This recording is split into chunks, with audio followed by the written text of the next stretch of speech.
Technology है, technology के हवाले से आपके बारे में कहा जाता है कि आप इवेंजलिस्ट हैं, तो यानी मुबल्लिग।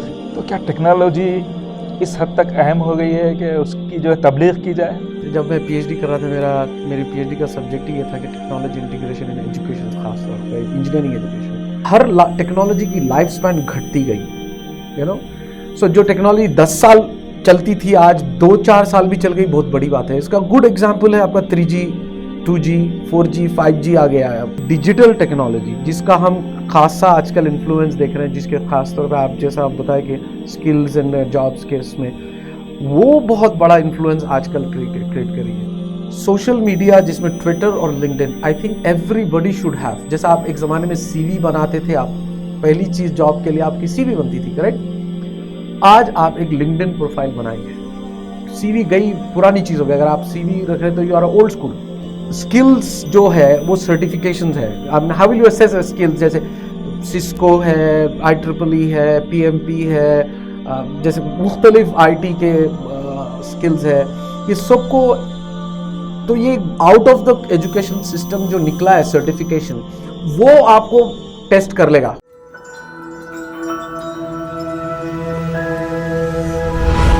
MS Education Academy, preparing world-worthy individuals.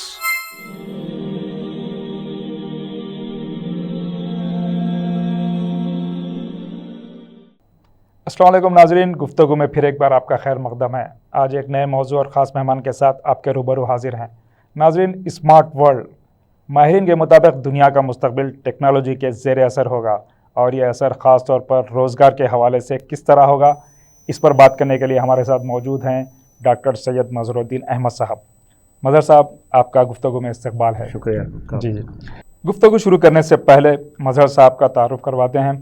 Syed मज़हरुद्दीन Ahmad साहब हैदराबाद में पैदा हुए, लेकिन इन्होंने न्यूजीलैंड में सुकूनत इख्तियार की। आपने आर्किटेक्चर में PhD की है और आरा इंस्टीट्यूट ऑफ कैंटरबरी न्यूजीलैंड में आर्किटेक्चर के उस्ताद की हैसियत से अपनी खिदमत अंजाम दे रहे हैं। लेकिन इनकी ख़ास बात यह है कि आप टेक्नोलॉजी के इवेंजलिस्ट के तौर पर जाने जाते हैं। इवेंजलिस्ट यानी मुबल्लिग। मज़हर साहब, सबसे पहले मज़हर साहब ये जानने की कोशिश करेंगे कि ये जो टेक्नोलॉजी है, टेक्नोलॉजी के हवाले से आपके बारे में कहा जाता है कि आप इवेंजलिस्ट हैं, तो यानी मुबल्लिग। तो क्या टेक्नोलॉजी इस हद तक अहम हो गई है कि उसकी जो है तबलीग की जाए? जी, आपका बहुत अच्छा सवाल है। इससे पहले तो सबसे बड़ी चीज़, जब मैं PhD कर रहा था, मेरी PhD का सब्जेक्ट ही ये था कि टेक्नोलॉजी इंटीग्रेशन इन एजुकेशन, खास तौर पे इंजीनियरिंग एजुकेशन। तो मुझे काफ़ी ये चीज़ का अंदाज़ा हुआ शुरुआत में कि टेक्नोलॉजी को हम लोग सब कुछ और गलत समझते हैं, या टेक्नोलॉजी का मिसअंडरस्टैंडिंग है, जिसको मिसनूमर कहते हैं ना इंग्लिश में। यानी आप है एक, लेकिन आप उसको साथ जोड़ रहे हैं कुछ और उसका मीनिंग। तो टेक्नोलॉजी तो कोई भी चीज़ हो सकती है, टेक्नोलॉजी एक पेंसिल टेक्नोलॉजी है, एक एक हैंड पंप पेट्रोल हवा भरने की वो टेक्नोलॉजी है। It could be as simple as that. यानी टेक्नोलॉजी का मतलब ये है कि कोई भी चीज़ आपके काम करने में आसानी पैदा करे, जो आप जो कर रहे थे उससे आपको। लेकिन एक होती है डिजिटल टेक्नोलॉजी, जिसका हम खासा आजकल इन्फ्लुएंस देख रहे हैं, जिसके खास तौर पे आप जैसा आप बताए कि स्किल्स एंड जॉब्स के इसमें वो बहुत बड़ा इन्फ्लुएंस आजकल क्रिएट करी है। सो डिजिटल टेक्नोलॉजी, इसका मतलब ये है कि जो चीज़ डिजिटल, या चाहे वो इलेक्ट्रॉनिक स्मार्ट गैजेट्स हो, सेंसर्स हो, इंटरनेट ऑफ थिंग्स हो, डेटा साइंस हो, कंप्यूटेशन हो, स्पेशली मोबाइल, क्लाउड, ये सब डिजिटल टेक्नोलॉजी में, जैसे इवन आपके audio video. So yes, suddenly if you see all of those mundane जो चीज़ें पहले होती थी, जैसे बैंकिंग है, कॉलेज, स्कूल, ये सब अब डिजिटल हो गई हैं, right? So that's how we are all feeling the difference coming from. जी, हम बात करेंगे टेक्नोलॉजी और उसका इन्फ्लुएंस हमारे रोज़गार पे, जॉब मार्केट पे किस तरह हो रहा है। ये मैंने कहीं पढ़ा था कि बाय 2030 कई ऐसे जॉब्स हैं जो रहेंगे ही नहीं, जैसे ट्रैवल एजेंट है, और बैंकिंग के भी कई जो है ऐसे जो सर्विसेज हैं वो बिल्कुल नहीं रहेंगे। क्यों? क्या ये डरने की बात है या खुश होने की बात है? और नहीं, मेरे ख्याल से ये तो बहुत ही ऑप्टिमिस्टिक चीज़ है। जैसे मैं आपको पहले क्या होता था, अगर आप देखें, एक टीवी रेडियो जब आया, एक 40 साल 30 साल तक उसका इन्फ्लुएंस रहा। टीवी 1980s में आया, अगर आप पता नहीं आपको याद है या नहीं, मुझे तो बहुत काफ़ी अच्छा याद है। ब्लैक एंड वाइट टीवी आया था 80s, फिर 90s कलर, फिर ये सब हुआ। तो कोई भी टेक्नोलॉजी का जो लाइफ स्पैन होता था 1 डेकेड 2 डेकेड तक होता था, it used to stay there, then new technology आई, तो एक खासा एक आध जनरेशन तो वो टेक्नोलॉजी पे निकल जाता था। लेकिन 1990 से जब इंटरनेट आया, उससे एक बहुत बड़ी रेवोल्यूशन आई, डिजिटल रेवोल्यूशन, जिससे analog world to digital world में तब्दील हुई। उसके बाद हर टेक्नोलॉजी की लाइफ स्पैन घटती गई, सो जो टेक्नोलॉजी 10 साल चलती थी, आज 2-4 साल भी चल गई, बहुत बड़ी बात है। इसका गुड एग्जाम्पल है आपका 3G 2G 4G 5G आ गया है अब। तो जब मैं था, जब 2G 3G पढ़ाते थे इलेक्ट्रॉनिक्स कम्युनिकेशन इंडस्ट्री में, बाय द टाइम आप बच्चों को पढ़ाए निकल गए, वो 5G आ गया, 4G आ गया, सो लाइक दैट। अगर आप गौर करें, इंटरनेट में भी अब वेब 3.0 की बात कर रहे हैं, जब वेब 1.0 था, तो टेक्नोलॉजीज की लाइफ स्पैन श्रिंक हो रही है। तो इसका मतलब ओल्ड टेक्नोलॉजीज में जो आपकी महारत है वो चली जाएंगी, डेफिनेटली लाजमन चली जाएंगी। उसका गुड एग्जांपल अगर आप देखें, कैमरास थे, क्लॉक्स थे, हर घर में घड़ी और कैमरास का, तो रील धोना करना आज कहाँ रहे। हर गली में एक स्टूडियो होता था, फोटो फिल्म होती थी, और इतनी बड़ी बिजनेस थी वो, फोटो कॉपियर्स कौन यूज़ कर रहा है। तो इसका मतलब ये है कि आपको टेक्नोलॉजी की लाइफ स्पैन छोटी होती जाएगी। अब आजकल artificial intelligence, machine learning, internet of things, IoT, robotics, ये सब आ रहा है। तो अब ये जो टेक्नोलॉजीज है वो भी काफ़ी दिन नहीं रहेंगे। तो इसका मतलब ये है कि आपको अपने स्किल्स को मुसलसिल आपको अपने आप को अपस्किल करना पड़ेगा। यह चैलेंज है, लेकिन उसके साथ आपको अपॉर्चुनिटीज़ भी। आप देखें, हम जब आप पढ़ते थे, किताबों के हद तक ही आपको इल्म महदूद था। अब आप इंटरनेट खोलिए, आप मतलब 10 जिंदगी भी आप गुजारे तो आप सीख नहीं सकेंगे अपनी फील्ड में जी।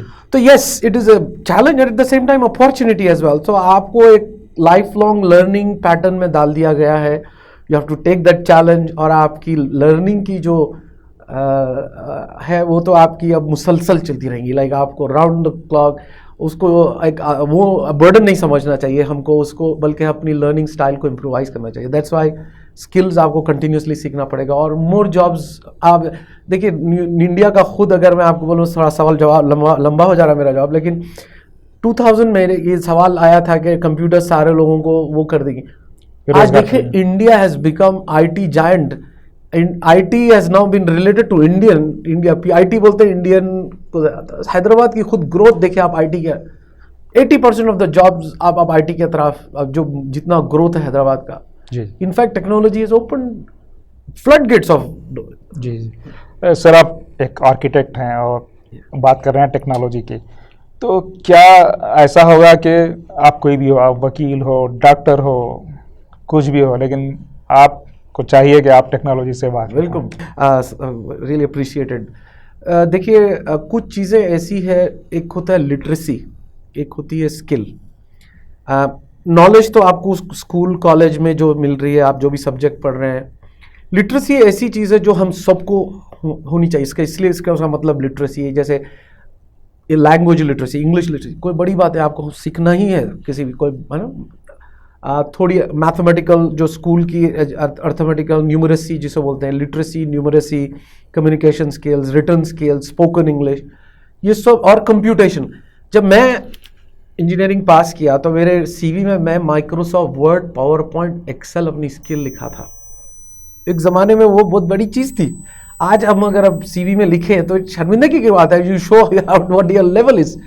तो स्किल्स जो है जाके लिटरेसी बन जाते हैं अपनी डिमांड, और इसको यूबिक्विटनेस के नाम से बोलते हैं, यानी आम चीज़ हो गई, कोई बड़ी बात नहीं है सीखना। तो आज आप देखिए, माइक्रोसॉफ्ट वर्ड, पावर पॉइंट कोई सिखाने की ज़रूरत है आपको नहीं। कई ऐसे कंप्यूटर एप्लीकेशन आपको सिखाने की ज़रूरत नहीं, it is required that you know it जी। तो वैसे ही अगर आप, मैं मेडिसिन कर रहा हूँ, मैं आर्किटेक्चर कर रहा हूँ, मैं इंजीनियरिंग कर रहा हूँ, तो हमको कुछ स्किल्स की ज़रूरत है। जैसे नेटवर्किंग, आपको वाईफाई के इशू सॉल्व करने के लिए, नेटवर्क के इशू सॉल्व करने के लिए, पेमेंट गेटवेज, आप पेमेंट्स आपके मोबाइल बैंकिंग में, ऑनलाइन परचेजिंग में, ये सब में आप खुद ही कर लेते हैं, आपको कोई सिखाने की ज़रूरत नहीं है। वैसे ही डेटा साइंस आजकल एक लिटरेसी बन जा रही है। आपको अनदर 2-3 ईयर्स, मेरा गुमान ये 2020 2025 तक आपको डेटा साइंस और ये भी आपको एक लिटरेसी बन जाएगी, यू नो। सो स्किल्स जो एक ज़माने में रहते हैं नीडेड, वो लिटरेसी बन जाते हैं। तो इसीलिए आपका वही सवाल का जवाब मैं दूंगा कि हर अब डॉक्टर्स, अब आप देखें, अब मेडिकल रिपोर्ट्स मेरी वालिदा और मेरा उनका देख रहा हूँ, अगर आप डॉक्टर, अगर एक स्मार्ट डॉक्टर है तो पिछले 2 साल 1.5 साल से कोई पेशेंट है तो उनके रिपोर्ट्स की आप डेटा अगर वो स्कैन करा तो उसको एक डेटा साइंस से उसको एक अंदाज़ा होगा। तो वही चीज़ आजकल कई जो एप्लीकेशंस यूज़ कर रहा है वो आर्टिफिशियल इंटेलिजेंस ड्रिवन है। आपका ईमेल, सर आपका email is through artificial intelligence, आपको जो स्पैम होती है वो पूरा आर्टिफिशियल इंटेलिजेंस से फिल्ड, तो आप जाते हैं उसको रिलीज करते हैं, you know. So we all know some skills little bit of here and there. So मेरे नज़रिए में हर प्रोफेशन को कुछ ना कुछ ये एडवांस चीज़ सीखने की ज़रूरत है, जैसे डेटा साइंस है, a little bit of artificial intelligence, a little bit of internet of things, connecting devices, Alexa हो गया, smart, you know, जो घर में आजकल लगे हैं डिवाइसेस, ये सब कनेक्ट करने के लिए। सो जी, आप कह रहे हैं कि खदशात में मुब्तला होने की ज़रूरत नहीं है। बिल्कुल। अगर मैं एक 4 साल का एक कोर्स कर रहा हूँ जो BSc है या BCom है जी, 2-3 साल के बाद मैं ग्रेजुएट हो जाऊँगा और फिर बात हो रही है 10 साल के बाद हालात बहुत मुख्तलिफ हो जाएंगे या फिर अभी होना शुरू हो चुके हैं।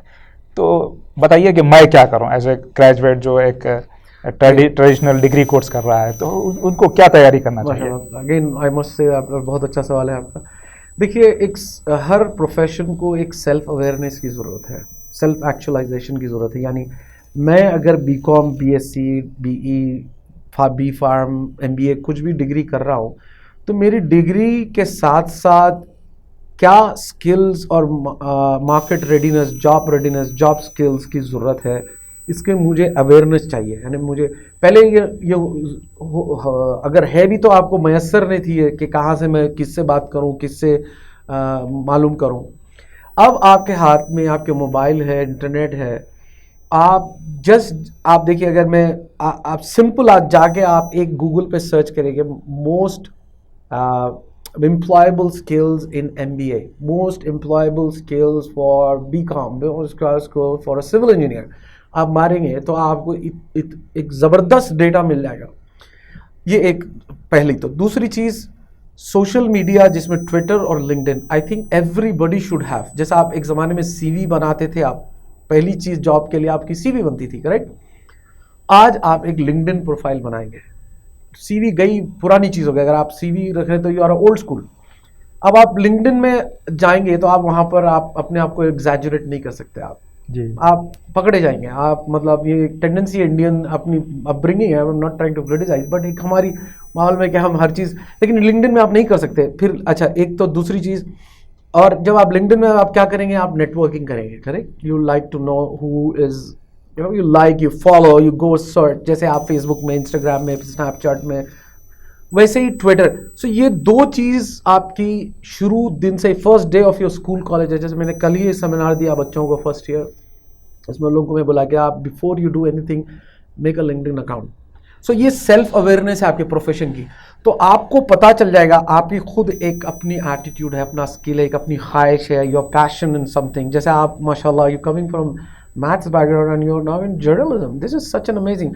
तो जैसे मैं आर्किटेक्चर और data science, people surprise, architecture and data science, how is that connected?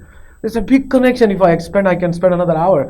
सो वैसे ही नोयत से मैं बता रहा हूँ कि अगर आप लिंक्डइन और ट्विटर से आप लगे रहेंगे और अपना नेटवर्क बनाएंगे, आप देखेंगे एक आदमी आप फॉलो करेंगे जिसके 2-3 हज़ार ऑलरेडी फॉलोअर्स है, तो उसकी नेटवर्क में आप डिग करेंगे तो और आपको, तो आजकल इसे कहते हैं connectivism.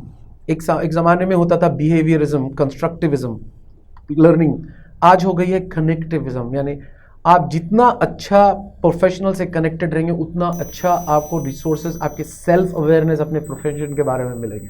Then you will get to know, अरे this many people are doing this, उनके स्किल्स में, उनके सर्टिफिकेशन में, उनके जॉब एक्सपीरियंस में ये किए हैं, आपको ऑटोमेटिकली आपको अपनी फील्ड का। सो ऐसे आई कांट गिव एनीबडी, अगर कोई MBA आके मैं पूछा तो मैं क्या स्किल्स करूं, so it's a very vague question. Then I can't give a one holy grail और अ मैजिक वैंड के लिए ये करो and then you will be successful. I think it will be very naive to say that, because everybody has to walk through his pathway. But good thing is कि आपको मैसर है ये चीज़ों access है. तो these are, if you just follow these two things, believe me, you will be overwhelmed, over-informed. Inshallah, that's my two cents of wisdom. जी. अब बात करेंगे उन बच्चों की जो अभी स्कूल में हैं, उनके वालिदैन हैं जी, स्कूल या हाई स्कूल, प्राइमरी स्कूल. दुनिया कह रहे हैं कि बहुत ज़्यादा कॉम्पिटिटिव हो जाएगी, डेटा साइंस, आर्टिफिशियल इंटेलिजेंस. क्या ये कहा जा रहा है कि इसमें मैथमेटिक्स का बहुत बड़ा जो है असर होगा? क्या कोई बच्चा ये कहेगा नहीं भाई मुझे मैथमेटिक्स से डर लगता है, तो जी इनके लिए क्या ऐसा माहौल बनाया जाए कि वो मैथमेटिक्स को अपनाएं? मैं दूसरे सब्जेक्ट के बारे में तो उतना नहीं बोलूँगा जितना मैथ्स के बारे में. ये बहुत बुरी मतलब मैं खुद भी इसका शिकार था. यानी मैं भी स्कूलिंग में I was not good in maths until high school. और to be honest I used to dread, I used to fear, एक खौफ. लेकिन ये मैं तो ब्लेम करूँगा, sorry this might not look good for teachers, लेकिन अगर एक अच्छा मैथ्स टीचर आप है तो इसको पढ़ाने की ज़रूरत ही नहीं है. क्योंकि मैथ्स एक लॉजिकल थिंकिंग है साहब. इंसान का जो मंतिक, जो कॉग्निटिव स्किल है दिमाग की, वो इनबिल्ट नेचुरल चीज़ है. Math is one of thing which you learn naturally, you know, जिसे कॉन्शियस और कॉग्निटिव स्किल कहते हैं, logical thinking, critical thinking. So मसला सिर्फ पढ़ाने के तरीके पे है. How you teach, how do you make a student. So you first of all you don't have to worry. Second of all कि मैथ्स कभी भी सीख सकते हैं आप. ऐसा नहीं है कि आप you know you miss something in your high school, middle school. या इट विल अफेक्ट. जैसे मैं maths daily honestly speaking 10th में आके पिक करा. एक अल्लाह मेरे एक टीचर थे, मैथ्स टीचर जो मोहसिन साहब, मैं उनको बहुत वो करता हूँ कि वो 10th में मुझे एक ऐसी चीज़ से एक्सक्लूसिवली मुझे करके इंकरेज करे जिसे मुझे बहुत अजीब लगा. वो एक ही टिप दिए मुझे कि तुमको जो भी प्रॉब्लम तुम सॉल्व करते हो उसको 10 मरतबा करो. You just do it, keep doing it. बाद में मुझे इतना लॉजिकल दिखा, इतना वो. तो मैथ्स इज नॉट कि जैसे आपको फिजिक्स में आपको कई यू नो टर्मिनोलॉजीज की ज़रूरत है, फिजिकल बेसिक कंसेप्ट की ज़रूरत है, फार्मूलाज रटने की ज़रूरत है, केमिस्ट्री में इक्वेशन सॉल्व करने, इक्वेशन केमिकल कंपोजिशन से. मैथ्स में you don't need to. So that's why numeracy literacy is you don't have to. First वो फियर फैक्टर निकाल देंगे और आप तो वो ऑटोमेटिकली आपके उसमें चले जाएगा. दूसरी चीज़ अगर आप देखें ये एक है एडवांस मैथ, यू नो, आपकी कैलकुलस हो गई, अलजेब्रा लीनियर अलजेब्रा, प्रोबेबिलिटी, आपको उतनी उसकी ज़रूरत नहीं है. इसमें जैसे आर्टिफिशियल इंटेलिजेंस और मशीन लर्निंग, इसमें ये बिल्कुल लॉजिकल मैथ्स यूज़ होती है, you know, statistical maths. So I think it is very natural. This is my piece of. और उन लोगों को बताने की भी ज़रूरत यह है कि आगे जाके जो है मैथमेटिक्स का बहुत अहम रोल रहने वाला है टेक्नोलॉजी में. एब्सोल्युटली. यानी ये लिटरेसी बन जाएगी, यू नो, प्रोग्रामिंग. आप देखिए, मैं एक प्रोग्राम चलाता हूँ न्यूजीलैंड में बैतुल हिकमा के नाम से, जिसमें सबसे पहली चीज़ हम कोडिंग सिखाते हैं बच्चों को as small as young as 7 years 6 years. आप यकीन नहीं करेंगे, मैं कोई ब्रैग नहीं कर रहा हूँ यहाँ पर. वो जो 24-25 स्टूडेंट्स का वो है, हमको सिर्फ 15 मिनट का इंट्रोडक्शन देने की ज़रूरत होती है बस. उसके बाद students are on their own. और 3 महीने के अंदर बच्चे गेम्स बनाए हैं sir. Games, video games, you know, problem solving games, visual trivias. This is amazing. यानी तो बच्चों की एक नेचुरल ये फितरा जो बोलते हैं, खुदा ने कुदरत दी है फितरत अपनी, कि ये इनबिल्ट टैलेंट है. जी. और जो मेथोडोलॉजी है, जो एग्जिस्टिंग मेथोडोलॉजी है, उसको भी ये कहा जा रहा है कि तब्दील करने की ज़रूरत है, और वो इंक्वायरी और critical thinking based, creative based होना चाहिए. जी बिल्कुल सही कह रहे हैं. वो एज ओल्ड जो यानी विक्टोरियन ईरा या कॉलोनियल ईरा ऑफ टीचिंग आके बस मास्टर भी पढ़ा रहा, मैं हूँ मास्टर, वो भी शिफ्ट बच्चों की. आप जैसे बताएं, critical thinking, problem solving, research based learning, you know, project based learning, ये गेमिफिकेशन, गेम बेस्ड लर्निंग, ये नए पैराडाइम्स हैं. ये तो ये इन वेस्टर्न एजुकेशन में काफ़ी स्टेम एजुकेशन, मैथ्स पढ़ाने में ये यूज़ हो रहा है. तो बच्चों को खुद आप एम्पावर करेंगे, उनको खुद वो देंगे, तो they are the best teachers for themselves. And self learning is very deep, you know, so I think आपका बहुत सही डायरेक्शन है वो। जी, आप आपसे आखिरी सवाल, आपने जो है एक प्रोग्राम डिज़ाइन किया है smart city, smart citizen for smart city. जी हाँ, जी हाँ, तो उस बारे में बताएं, ये क्या, किस तरह का प्रोग्राम है? देखिए, क्योंकि मैं आर्किटेक्चर से वाबस्ता हूँ, स्मार्ट सिटीज़ में one of the my areas है, तो मैंने देखा कि लोग सारी दुनिया स्मार्ट सिटीज़ के पीछे, you know, there's so hoopla, there's so much of hype. Yeah, there are there's a very big effort going on to make cities smarter. But what about people? Are we students or graduates, new next generation? I mean, are we making them smart? And what is smart? What does smart mean? Smart means intelligent, good looking, or what?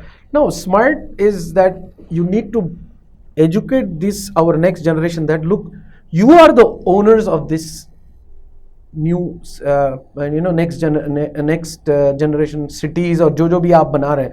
So how would you make them, जब cities smart है, how would you make them ready to use that smart city, technologies, Internet of Things, smart systems, smart processes, smart governance, smart utilities, smart housing, smart buildings, smart transportation.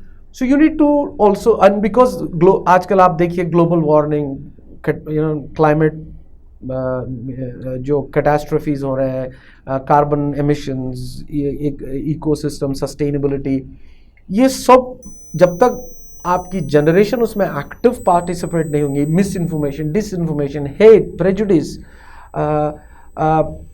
कई ऐसे issues है along with आप skills, तो ये सब को मिला के मैंने एक फ्रेमवर्क बनाया है. Not only that you have to be smarter in advance technologies, artificial intelligence, internet of thing, machine learning, robotics and all, but you have to also become good citizens, ethically, morally, civically, आपके values भी उस लिहाज से हों कि आप अपने environment के बारे में करें, आप preservation, conservation, ecosystem, carbon emissions, being good citizen ethically, ये सारे चीज़ों को मिलाकर हमको एक सिटीज़न भी प्रिपेयर करना है which is smarter.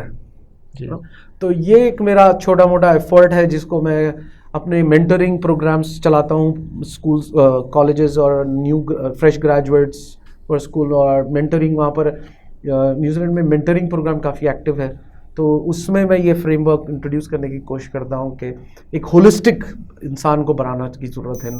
Of course technologies और स्किल्स के अलावा उसको ये सारे चीज़ों में भी हमको, क्राउड इकोनॉमी है, ब्लॉकचेन है, ये सब के फ़ायदे और इसके जो फ्यूचर एप्लीकेशंस है कि there is a saying you can't teach new tricks to old dogs, so not to be in negative way, but तो एक नई पीढ़ी, नई जनरेशन को हम होलिस्टिक बनाने की ज़रूरत है. जी, आसान भी होता है, आसान भी हो जाता है जी. और and I think we have a lot of hope coming from them, they are next generation citizens for us.